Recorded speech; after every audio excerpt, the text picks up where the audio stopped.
नमस्कार, स्वागत है आपका विद्या ज़ोन यूट्यूब चैनल पर। आज अपन बात करने वाले हैं पशु परिचर भर्ती के लिए भौतिक एवं रासायनिक परिवर्तन के दूसरे पार्ट की। पिछली क्लास में भी हमने कुछ प्रश्न किए थे और ये प्रश्न बहुत ही महत्वपूर्ण प्रश्न है और इससे बाहर आपके कुछ नहीं जाने वाला, क्योंकि ये प्रश्न सीधे-सीधे आपको पेपर में देखने को मिलेंगे। क्योंकि ये प्रश्न है वो एनसीईआरटी की किताबों पर आधारित हैं, जो हमारे राजस्थान के स्कूल में या फिर कहीं भी जहाँ पर भी एनसीईआरटी हमारे पूरे भारत में लागू है, तो वहाँ पर एनसीईआरटी के संदर्भ में ये प्रश्न तैयार किए गए हैं। और पिछली बार भी आपको बताया गया था कि जैसे कि ये 7th क्लास की बुक में ये सीधा-सीधा एक चैप्टर दे रखा है और उसी चैप्टर में यही नाम है भौतिक एवं रासायनिक परिवर्तन। तो उस पूरे चैप्टर के संदर्भ में ये प्रश्न तैयार किए गए हैं। तो इस क्लास को आपको पूरी शिद्दत के साथ देखना है, पूरी क्लास अटेम्प्ट करनी है और अपना स्तर देखना है। अगर तैयारी कर चुके हैं तो आप प्रैक्टिस के लिए भी इस क्लास को देख सकते हैं और आप ये जांच कर सकते हैं कि तैयारी आपकी किस लेवल की है, कितने प्रश्न आपके सही हो रहे हैं और कहाँ आपके गलतियाँ हो रही हैं, उसको सुधारने की आवश्यकता है।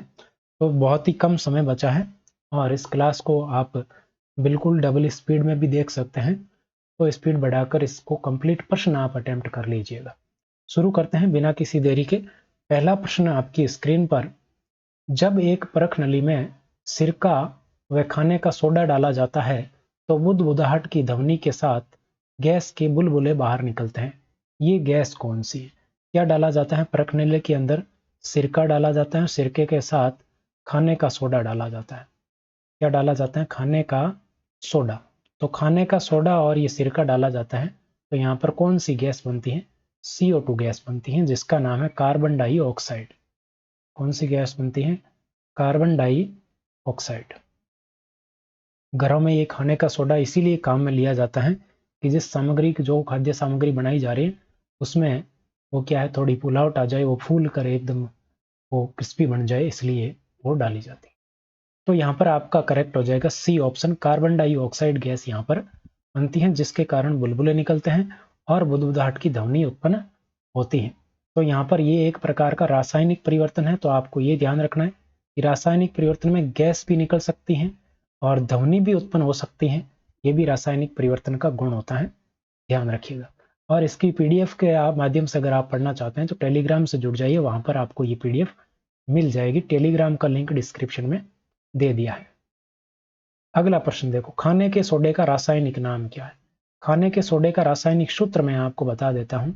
ये होता है आपके खाने के सोडे का रासायनिक सूत्र। इसका सूत्र है ये खाने के सोडे का, खाने का सोडा। तो यहाँ पर देखिए सबसे पहले क्या है, सोडियम है, फिर हाइड्रोजन है और CO3 क्या होता है? कार्बोनेट होता है। तो सोडियम हाइड्रोजन कार्बोनेट कहाँ पर लिखा हुआ है? बी ऑप्शन में लिखा हुआ है। तो आपका बी ऑप्शन बिल्कुल करेक्ट आंसर हो जाएगा। बिल्कुल ही मैं आपका कम समय लूंगा और आपके कम समय में ये कंप्लीट हो जाएगा। तो सोडियम हाइड्रोजन कार्बोनेट ये आपके वैसे भी इसमें भी काम आने वाला है। और एक टॉपिक और दे रखा है आपके, धातु है, धातु और प्रमुख यौगिक। तो सोडियम धातु है और सोडियम का धातु का ही ये यौगिक है। तो वहां पर भी ये प्रश्न बन सकता है। खाने के सोडे का रासायनिक नाम पूछा जा सकता है आपसे, रासायनिक सूत्र आपसे पूछा जा सकता है। तो ये भी आपको ध्यान में रखना है। सोडियम कार्बोनेट का सूत्र होता है NaCO3 और इसके साथ अगर डॉट लगा के 10H2O जोड़ दिए जाएं, जल के 10 अणु जोड़ दिए जाएं, तो ये धावन सोडा यानी कि धोने का सोडा बन जाता है।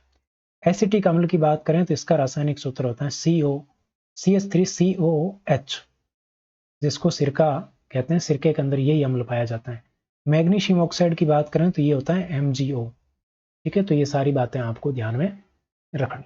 अगला है, जब कार्बन डाइऑक्साइड, अब किसी को ये हाई लेवल लग रहा है तो भैया इससे ऐसे तो प्रश्न तो बनने ही बनने हैं, क्योंकि ये आपके 7वीं की किताब के प्रश्न है और जो सिलेबस है, विज्ञप्ति है, उसमें स्पष्ट लिखा हुआ है कि 10वीं लेवल तक का आपको पूछा जाएगा।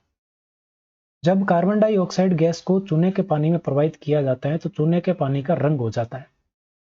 चूने के पानी का रंग कैसा हो जाता है जब कार्बन डाई गैस को चूने के पानी में? तो देखो, चूने का पानी मतलब कैल्शियम हाइड्रोक्साइड, ये होता है चूने का पानी। इसको कहते हैं बुझा हुआ चूना। क्या कहते हैं? बुझा हुआ चूना भी इसको कहते हैं। और ये क्या है? चूने का पानी के रूप में है, चूने का पानी। बुझा हुआ चूना। इसके अंदर कौन सी गैस प्रवाहित की जा रही है? कार्बन डाई गैस हो प्रवाहित की जा रही है। तो यहाँ पर क्या बनता है? कैल्शियम कार्बोनेट का निर्माण होता है। क्या बनता है? कैल्शियम कार्बोनेट बनता है और क्या बन जाता है? जल बन जाता है। तो कैल्शियम कार्बोनेट है, इसका सूत्र ये है, ये आपको ध्यान में रखना है। क्या है ये? Calcium carbonate. और ये कैल्शियम कार्बोनेट ही आपके क्या होता है? संगमरमर का सूत्र होता है। तो कैल्शियम कार्बोनेट बनने के कारण जो चूने का पानी है इसका रंग कैसा हो जाता है? दूधिया हो जाता है। कैसा हो जाता है? दूधिया रंग हो जाता है। तो आपके पहला ए ऑप्शन है वो बिल्कुल करेक्ट आंसर हो जाएगा। आगे बढ़ते हैं। अगला है कार्बन डाइऑक्साइड और कैल्शियम हाइड्रोक्साइड की अभिक्रिया के परिणाम स्वरूप किसका निर्माण होता है? अब देखो CO2 क्या है, CaOH2 क्या है, ये मैंने आपको अभी बता दिया है। CO2 तो आप जानते हैं कार्बन डाइऑक्साइड है, और ये क्या है? बुझा हुआ चूना, या इसको रासायनिक नाम इसका क्या है? Calcium hydroxide. क्या है? कैल्शियम हाइड्रोक्साइड है। और इसकी अभिक्रिया के परिणाम स्वरूप क्या बनता है? तो हमने अभी बनाया था कैल्शियम कार्बोनेट। क्या बनता है? कैल्शियम कार्बोनेट बनता है। बी ऑप्शन आपके बिल्कुल करेक्ट आंसर हो जाएगा। आगे बढ़ते हैं। अगला है वह परिवर्तन जिनमें एक या एक से अधिक नए पदार्थ बनते हैं। तो देखो परिवर्तन दो प्रकार के होते हैं, भौतिक और रासायनिक, जो कि पहला और दूसरा ऑप्शन है। भौतिक परिवर्तन में क्या होता है? भौतिक परिवर्तन आपके उत्क्रमणीय होते हैं, मतलब जिस चीज से नई चीज बनती है वो वापस वही चीज बन सकती है। जैसे हमने उदाहरण की बात करें तो हमने पानी का उदाहरण लिया था। पानी से क्या बनाई जा सकती है? गर्म करके वाष्प बनाई जा सकती है, और वाष्प से वापस संघनन के द्वारा क्या बनाया जा सकता है? पानी बनाया जा सकता है। और इसको ठंडा करके क्या बनाया जा सकता है? बर्फ। और बर्फ से वापस क्या बनाया जा सकता है? पानी। मतलब ये भौतिक परिवर्तन क्या होता है? उत्क्रमणीय होता है। इसमें कोई नया पदार्थ नहीं बनता है। भौतिक में नया पदार्थ नहीं बनता है, नया पदार्थ नहीं बनता है। तो भौतिक में नया पदार्थ नहीं बनता है। अब यहाँ पर तो एक से अधिक नए पदार्थ बनते हैं, तो कौन से में बनते हैं? रासायनिक। रासायनिक क्या होते हैं? अनुत्क्रमणीय होता है। क्या होते हैं? अनुत्क्रमणीय। जैसे हमने बात की थी मैग्नीशियम, जैसे हम बात करें लकड़ी की, जैसे लकड़ी को हम जलाएंगे तो इससे क्या बन जाएगी? राख और कोयला बन जाएगा। कोयला, लकड़ी जलने के बाद राख और कोयला बन जाएगा। अब राख और कोयले से वापस लकड़ी नहीं बनाई जा सकती, तो इसका मतलब क्या है कि अनुत्क्रमणीय है। और इसमें क्या बनते हैं? नए पदार्थ बनते हैं। क्या बनते हैं? नए पदार्थ बनते हैं। नए पदार्थ बन गए। मैग्नीशियम या लकड़ी, इनको जलाएंगे तो राख या कोयला, ये एक क्या है? नया पदार्थ है। ये क्या? नया पदार्थ है। तो यहाँ पर आपके नए पदार्थ किसमें बनते हैं? रासायनिक परिवर्तन में बनते हैं। बी ऑप्शन आपका बिल्कुल करेक्ट आंसर हो जाएगा। अगला प्रश्न है लोहे अयस्क से लोहे का निष्कर्षण कौन सा परिवर्तन है? लोह अयस्क से लोहे का निष्कर्षण। तो देखो यहाँ पर जो धातु अयस्क होते हैं उनसे धातुओं का निष्कर्षण किया जाता है, यानी कि धातुएं प्राप्त की जाती हैं। तो उस प्रक्रम में क्या होता है? कौन सा परिवर्तन होता है? तो उसमें आपके रासायनिक परिवर्तन होता है। कौन सा होता है? रासायनिक परिवर्तन। ठीक है, आगे बढ़ते हैं। अगला है कि निम्न में से कौन सी घटना रासायनिक परिवर्तन में नहीं हो रासायनिक परिवर्तन हो सकती है। कौन सी घटना रासायनिक परिवर्तन में हो सकती है? तो ऊष्मा का अवशोषण या निर्मुक्त होना। जैसे हम बात करें हमारी श्वसन प्रक्रिया, श्वसन प्रक्रम की बात करें, तो श्वसन प्रक्रम में आप महसूस कर सकते हो कि हम जब श्वास लेते हैं तो ऊष्मा उत्सर्जित होती है। क्या होती है? ऊष्मा उत्सर्जित होती है। ऊष्मा हम छोड़ते हैं जब कार्बन डाइऑक्साइड के साथ साथ क्या छोड़ते हैं? ऊष्मा छोड़ते हैं। ऊष्मा छोड़ते हैं हम। और इसी प्रकार अगर बात करें तो कुछ प्रक्रियाएं होती हैं, जैसे प्रकाश संश्लेषण है, इसमें सूर्य का ताप ग्रहण किया जाता है तो ऊष्मा शोषी हो गए। इसी प्रकार ध्वनि का उत्पन्न होना, तो अभी हमने बात की थी बुध बुधाहट की बात की थी। तो कार्बन डाइऑक्साइड गैस बन रही थी, सिरके के अंदर जब खाने का सोडा डाला गया तो वहां पर बुदबुदाहट की ध्वनि उत्पन्न हो रही थी। तो ध्वनि उत्पन्न होना भी रासायनिक परिवर्तन में हो सकता है। तो ऊष्मा का अवशोषण या निर्मुक्त हो सकती है। निर्मुक्त मतलब ऊष्मा उत्पन्न होना। ध्वनि उत्पन्न हो सकती है। रंग में परिवर्तन हो सकता है। देखो रंग में परिवर्तन कैसे हो सकता है, आपने कभी सेब खाया होगा, सेब खाया है तो सेब को काटने के बाद थोड़ी देर छोड़ देना और उसके ऊपर एक भूरा रंग हो जाएगा, सेब का टुकड़ा है उसका रंग बदल जाएगा, भूरे रंग का हो जाएगा। तो सेब के टुकड़े का रंग परिवर्तित हो जाना, ये भी क्या है, रासायनिक परिवर्तन है। तो ये भी होता है। इसके कहने का मतलब ये है कि यहाँ पर आपका डी ऑप्शन उत्तर होगा। उष्मा अवशोषित हो सकती हैं, उष्मा निर्मुक्त हो सकती हैं, ध्वनि उत्पन्न हो सकती हैं, रंग में परिवर्तन हो सकता है। ये सारी चीजें रासायनिक परिवर्तन के अंदर हो सकती हैं। और भौतिक परिवर्तन में भी हमने देखा था कि रंग में परिवर्तन हो सकता है। तो ये भी यहाँ रंग में परिवर्तन है, रासायनिक में भी हो सकता है। ठीक है, ये ध्यान रखना। आगे बढ़ते हैं। आगे प्रश्न है, निम्न में से कौन सा रासायनिक परिवर्तन नहीं है? कौन सा एक रासायनिक परिवर्तन नहीं है? औषधि का निर्माण। तो औषधि का निर्माण मतलब नया पदार्थ बनता है। यहाँ पर क्या बनता है? नया पदार्थ। औषधि नई चीज ही होती, किसी जड़ी बूटी से बनाए या किसी और चीज से बनाए तो औषधि बनेगी तो वो नया पदार्थ होगी, और नया पदार्थ होगा तो वो रासायनिक परिवर्तन होगा। जल में शक्कर घोलना। जल जल के अंदर क्या घोल दी? शक्कर घोल दी। तो ये शक्कर तो वापस प्राप्त की जा सकती है, जल से शक्कर वापस प्राप्त की जा सकती है, और इससे क्या नया पदार्थ बनता है क्या? नहीं। तो ये कैसा है? उत्क्रमणीय है। क्या है? उत्क्रमणीय, यानी कि वापस शक्कर प्राप्त की जा सकती है। उत्क्रमणीय होने के कारण यहाँ पर ये रासायनिक परिवर्तन नहीं होगा। फिर है कोयले का जलना। कोयला का जलेगा तो क्या बन जाएगी भाई? राख बन जाएगी, या अगर बात करें तो कार्बन डाइऑक्साइड गैस बन जाएगी। क्या बन जाएगी? कार्बन डाइऑक्साइड बन जाएगी। कार्बन डाइऑक्साइड बनेगी जो कि क्या है? नया पदार्थ है, तो ये रासायनिक परिवर्तन होगा। लकड़ी जलेगी तो क्या बन जाएगी? राख बन जाएगी या कोयला बन जाएगा, जो कि एक क्या है? नया पदार्थ है। तो नया पदार्थ है तो ये भी रासायनिक परिवर्तन है। तो कौन सा रासायनिक परिवर्तन नहीं है? बी ऑप्शन में रासायनिक परिवर्तन नहीं। ठीक है, आगे बढ़ते हैं। अगर अभी तक चीजें बताई और समझ में आ रही तो क्लास को फटाफट से लाइक कर दो, जो भी देख रहे हो। आगे बढ़ते हैं। पटाखों का विस्फोट। पटाखों का विस्फोट, भोजन सामग्री का सड़ना या गलना। पटाखों की बात करते हैं। तो पटाखे आपने खूब जलाए होंगे। पटाखों का विस्फोट, तो पटाखों का जब विस्फोट होता है तो क्या होता है? ध्वनि उत्पन्न होती है। क्या होता है? ऊष्मा उत्पन्न होती है। क्या होता है? प्रकाश उत्पन्न होता है। बिल्कुल, ध्वनि भी होती है, प्रकाश ऊष्मा भी होती है, प्रकाश भी होती है। और वापस पटाखा नहीं बनाया जा सकता, यानी सी इससे जो ये प्रकाश ऊष्मा ये सब क्या है? नए पदार्थ बन रहे हैं, और इस नए पदार्थ से वापस पटाखा नहीं बन सकता। तो उत्क्रमणीय नहीं है, नया पदार्थ बन रहा है। तो ये कैसा परिवर्तन होगा? रासायनिक होगा। अब बात करते हैं भोजन सामग्री का। भोजन सामग्री है, ये क्या हो रही है? सड़ रही है। क्या हो रही है? गल रही है। सड़ने गलने से क्या होगा? इसका क्या बन जाएगा? अपशिष्ट बन जाएगा। सड़ने गलने से क्या बन जाएगा? अपशिष्ट बन जाएगा। और इस अपशिष्ट से वापस भोजन नहीं बनाया जा सकता। तो ये अपशिष्ट क्या होगा? नया पदार्थ है एक तरह से। भोजन सामग्री से अपशिष्ट बन गया तो ये क्या है? एक तरह से नया पदार्थ है। और नया पदार्थ किस में बनता है? रासायनिक में। तो आपका उत्तर ए ऑप्शन ही हो जाएगा, रासायनिक परिवर्तन है ये। अगला है ओजोन का रासायनिक सूत्र क्या है? ओजोन का रासायनिक सूत्र। तो ओजोन परत का नाम आपने सुना होगा, और ओजोन परत के संदर्भ में इसमें इसी चैप्टर के अंदर लिखा हुआ है। ओजोन परत का रासायनिक सूत्र होता है O3। ये ऑक्सीजन के एक परमाणु के साथ मिलकर ऑक्सीजन का 3 परमाणु वाला अणु बनता है, जिसको ओजोन कहते हैं। ये हमारी यूवी किरणों से रक्षा करती है। यूवी किरणों से हमारी क्या करती है? रक्षा करती है। ठीक है, यूवी मतलब इसको क्या कहते हैं? पराबैंगनी कहते हैं, अल्ट्रावायलेट।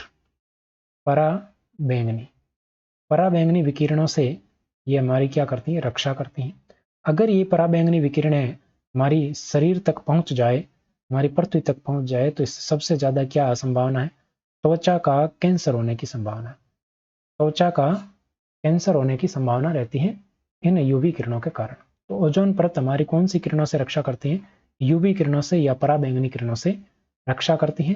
इसका रासायनिक सूत्र होता है O3। ये ऑक्सीजन और ऑक्सीजन के एक परमाणु के साथ मिलकर बनती हैं।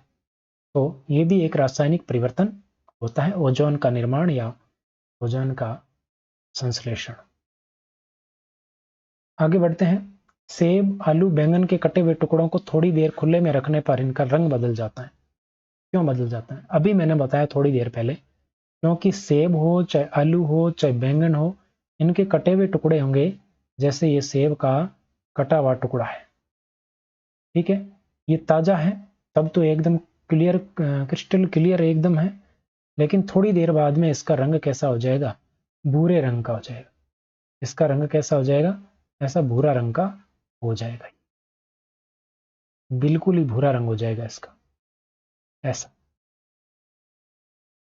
ताजा था लेकिन कैसा हो गया? भूरे रंग का हो गया। तो ये भूरे रंग का क्यों हो गया? क्योंकि यहाँ पर कौन सा परिवर्तन हो गया? रासायनिक परिवर्तन हो गया। ये देखो, हो गया ना भूरे रंग का। तो ये भूरे रंग का क्यों हुआ है?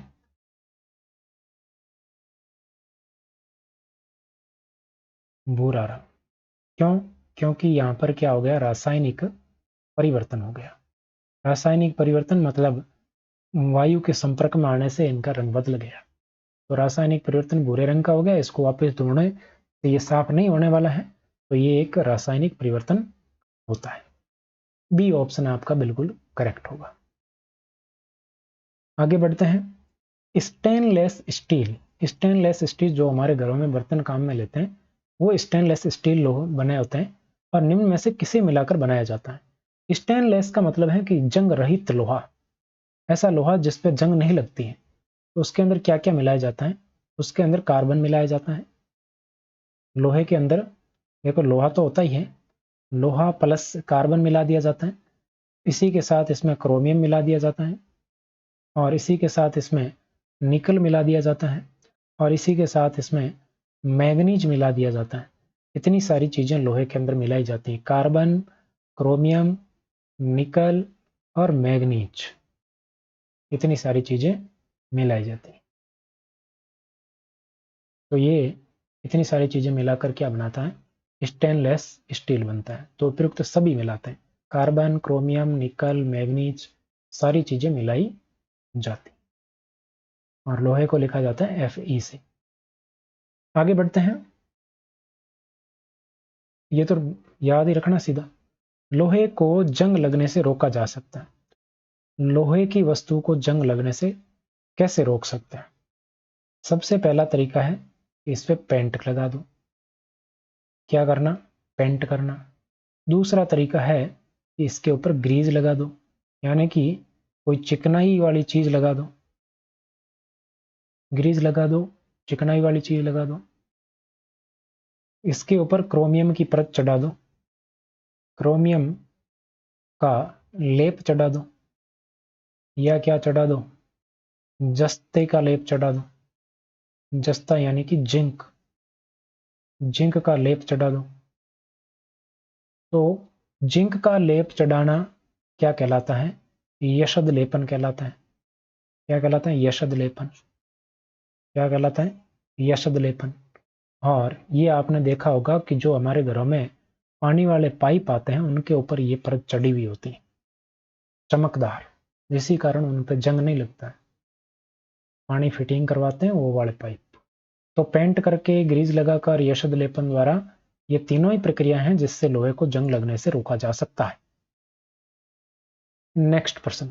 क्रिस्टलीकरण किस प्रकार का परिवर्तन है? क्रिस्टलीकरण किसी भी विलयन से शुद्ध पदार्थ प्राप्त करना। शुद्ध पदार्थ प्राप्त करना क्या है?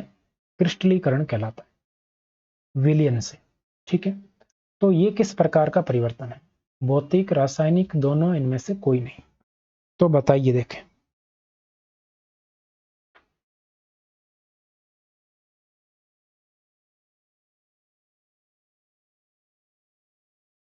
बताइए जल्दी से।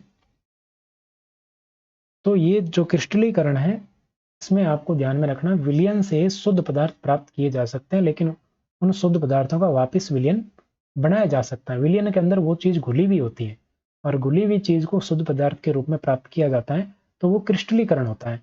जैसे नमक का विलयन है, नमक के विलयन में से नमक प्राप्त करना, तो नमक ही है, कोई नया पदार्थ थोड़ी बना है, तो वहां पर नया पदार्थ नहीं बनता है और नमक का वापस से विलयन बनाया जा सकता है, तो वो आपके क्या है, भौतिक परिवर्तन होता है, यहाँ पर कोई रासायनिक परिवर्तन नहीं होता है। फिर है निम्न में से कौन सा भौतिक परिवर्तन नहीं है? प्रकाश संश्लेषण, इसमें नया पदार्थ बनता है, नया पदार्थ इसमें बनता है। क्या बनता है? भोजन बनता है। और किस रूप में बनता है? स्टार्च के रूप में या मंड के रूप में ये भोजन बनता है पौधों के अंदर। तो नया पदार्थ बन गया स्टार्च या मंड। मोम का पिघलना, तो इसमें कोई नया पदार्थ नहीं बनता है। लकड़ी के लट्ठों को टुकड़ों में काटना, तो इसमें भी कोई नया पदार्थ नहीं बनता है, लकड़ी तो लकड़ी रहेगी चाहे कितने टुकड़े बना लो। एल्यूमिनियम को पीट कर चद्दर बनाना, तो इसमें भी कोई नया पदार्थ नहीं बनता है क्योंकि वो एल्यूमिनियम का एल्यूमिनियम ही रहेगा, चाहे पीट कर चद्दर बनाओ चाहे कुछ और बनाओ। तो कौन सा है जो भौतिक परिवर्तन नहीं है? तो ये भौतिक है, ये भी भौतिक है, ये भी भौतिक है। पहला है वो भौतिक नहीं है, कौन सा परिवर्तन है? रासायनिक परिवर्तन है। कौन सा है ये? रासायनिक है। ठीक है, आगे बढ़ते हैं। अगला प्रश्न देखो, कौन सा कथन सत्य नहीं है? ये नहीं वाला विशेष रूप से ध्यान रखना, सत्य नहीं है। सत्य नहीं है मतलब पत्तियों से खाद का बनना एक रासायनिक परिवर्तन है, तो ये कैसा है? सत्य है ये तो। लोहा और जंग एक ही पदार्थ है, तो ये असत्य है। लोहा और जंग अलग अलग चीज है। जस्ते लेपित लोहे के पाइपों पर जंग नहीं लगती, बिल्कुल सही है, सत्य है, अभी हमने बात की। भाप का संघनन रासायनिक परिवर्तन नहीं है, ये भी सही है। भाप का संघनन होगा तो क्या होगा? वापिस क्या बन जाएगा? जल बन जाएगा। वापिस क्या बन जाएगा? जल बन जाएगा भाप के संघनन से। तो ये आपके क्या नया पदार्थ है? क्या कोई नया पदार्थ नहीं है, तो ये सत्य है, ये सत्य है, ये सत्य है। कौन सा नहीं है? लोहा और जंग एक ही पदार्थ है, ये बिल्कुल ही गलत है, असत्य हो जाएगा, यानी कि सत्य नहीं है। तो बी ऑप्शन आपका बिल्कुल करेक्ट आंसर हो जाएगा। आगे बढ़े, ये लो जी आगे वाला प्रश्न। जब नींबू के रस में खाने का सोडा मिलाया जाता है, क्या है? नींबू का रस है, नींबू के रस में क्या मिलाया जाता है? खाने का सोडा मिलाया जाता है। ये खाने का सोडा है, सोडियम हाइड्रोजन कार्बोनेट, याद रखना इसको। तो यहां पर कौन सा परिवर्तन होता है? तो यहां पर कौन सा परिवर्तन होता है? नींबू के रस की जगह हमने लिया था सिरका, और सिरके में क्या मिलाया था? खाने का सोडा मिलाया था। ऐसा प्रश्न हम कर चुके हैं।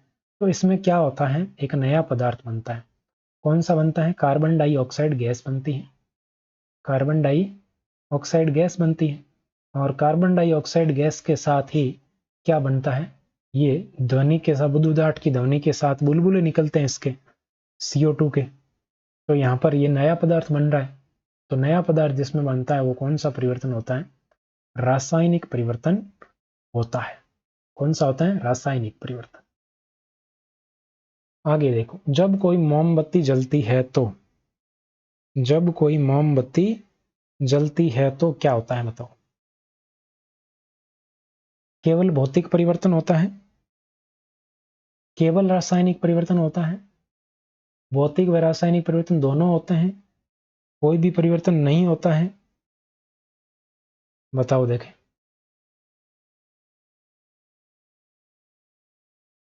तो यहां पर अगर बात करें तो ये आपके सामने एक मोमबत्ती है, ये क्या है? मोमबत्ती है, और ये आपके सामने ऐसे जल रही है। तो ये मोमबत्ती जब जल रही है, गिर भी सकती है मोमबत्ती, और जलते हैं तो यहाँ पर ऐसे मोम पिघलता भी है साथ के साथ। तो मोम का पिघलना, यहाँ पर एक तो क्या हो रहा है? जलना, एक तो जलना, और एक क्या हो रहा है? पिघलना। इसका पिघलना, मोम का पिघलना। तो जलना तो क्या है? रासायनिक है, जिससे नया पदार्थ बन रहा है। और पिघलना क्या है?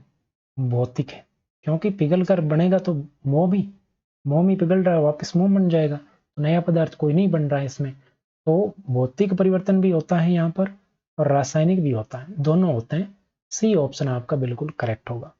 इसको ऐसे भी पूछा जा सकता है कि मोम का पिघलना कौन सा है, तो भौतिक है, और जलना कौन सा है, रासायनिक है। इसको दो कथन देकर भी पूछा जा सकता है, तो आपको दोनों तरीके से ध्यान में रखना। आगे का ऐसा प्रश्न आएगा तो उसको हम देखेंगे। दही का जमना एक रासायनिक परिवर्तन है। दूध होता है, दूध से क्या बनता है, दही बनता है। दूध से दही का निर्माण होता है, तो दूध से दही बन रहा है मतलब नया पदार्थ बन रहा है। क्या बन रहा है, नया पदार्थ बन रहा है, पहली बात। दूसरी बात, ये अनुत्क्रमणीय है। क्या है, अनुत्क्रमणीय। अनुत्क्रमणीय का मतलब ये कि वापिस दही से दूध नहीं बनाया जा सकता। तो दो बातें, तो दोनों बातें किसमें होती है, अनुत्क्रमणीय और नया पदार्थ रासायनिक परिवर्तन में होता है। तो अब देखो कथन क्या कह रहे हैं। इसमें पदार्थ के भौतिक गुणों में परिवर्तन होता है, बिल्कुल भौतिक गुणों में कोई परिवर्तन नहीं होता। दही एक नया पदार्थ है, बिल्कुल सही। दही से पुनः दूध बनाया जा सकता है, बिल्कुल नहीं। ये एक उत्क्रमणीय प्रक्रम है, बिल्कुल नहीं। तो यहां पर आपका आंसर क्या होगा, बी ऑप्शन बिल्कुल करेक्ट आंसर हो जाएगा। इसीलिए ये एक रासायनिक परिवर्तन है, क्योंकि दही एक नया पदार्थ है। आगे देखो, लकड़ी का जलना, लकड़ी को छोटे टुकड़ों में काटना। दो चीजें बताई हुई, एक तो है जलना और एक है काटना। यहां होने वाले परिवर्तन है। देखो जलना कहीं भी होगा तो वो क्या होगा, आपके 99% वो रासायनिक ही होगा। क्या होगा, रासायनिक। और काटना कहीं पर भी होगा वो 99% क्या होगा, भौतिक ही होगा। ठीक है, तो केवल भौतिक परिवर्तन नहीं, केवल रासायनिक बिल्कुल नहीं। लकड़ी को छोटे टुकड़ों में काटना रासायनिक नहीं, जलाना भौतिक, बिल्कुल उल्टा है।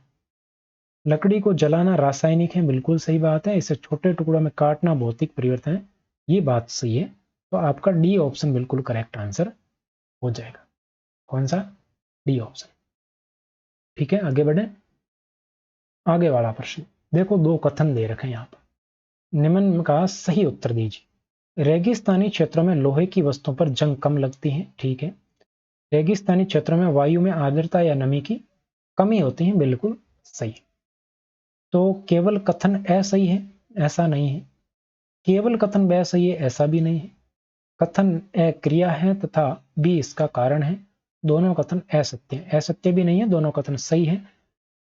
यह तो क्या है, क्रिया है, लोहे पर जंग लगना, और ये इसका कारण है, रेगिस्तान में जंग कम लगती है। क्यों कम लगती हैं, क्योंकि आर्द्रता या नमी की कमी होती है वायुमंडल के अंदर। तो सी ऑप्शन बिल्कुल करेक्ट हो जाएगा। ऐसा प्रश्न आपको पूछा जा सकता है समुद्र तटीय क्षेत्रों में, समुद्र तटीय क्षेत्रों में ये देकर भी इसके साथ पूछा जा सकता है। तो समुद्र तटीय में क्या होता है, जंग अधिक लगती है। जंग क्या है, अधिक लगती है। जंग अधिक क्यों लगती है, इसका कारण है कि वायु में नमी या आर्द्रता, नमी या आर्द्रता क्या होती है, अधिक होती है। अधिक होने के कारण समुद्र तटीय क्षेत्र होंगे, वहां तो समुद्र पास में है तो नमी ज्यादा होगी, और नमी ज्यादा होगी तो जंग अधिक तेजी से लगेगी, ज्यादा जंग लगेगी लोहे की वस्तुओं पर। तो ये आपके दोनों कारण आपको ध्यान में रखने हैं, रेगिस्तान का भी और समुद्र तटीय का भी। आगे बढ़े, अगला प्रश्न देखो। अगला प्रश्न है एलपीजी गैस। देखो एलपीजी गैस की जगह कुछ और भी दिया जा सकता है, आपको ध्यान में रखना है। इसकी जगह एक चीज और दी जा सकती है, जैसे बायोगैस भी दी जा सकती है, ऐसा आपकी बुक में प्रश्न है। तो देखो एलपीजी गैस सिलेंडर के अंदर द्रव अवस्था में होती है, जबकि बाहर आते ही गैस में परिवर्तित हो जाती है। तो इनकी क्या हुआ है, अवस्था में परिवर्तन हुआ है। तो ए के अंदर तो रासायनिक परिवर्तन नहीं होगा, भौतिक हो सकता है, क्या होगा। ठीक है, ये क्या है, आपके द्रव अवस्था से गैस अवस्था में बदल गई, फिर कोई नया पदार्थ नहीं बना, वही गैस है, फिर यही गैस जलती है। इन दोनों के संदर्भ में सत्य कथन क्या है।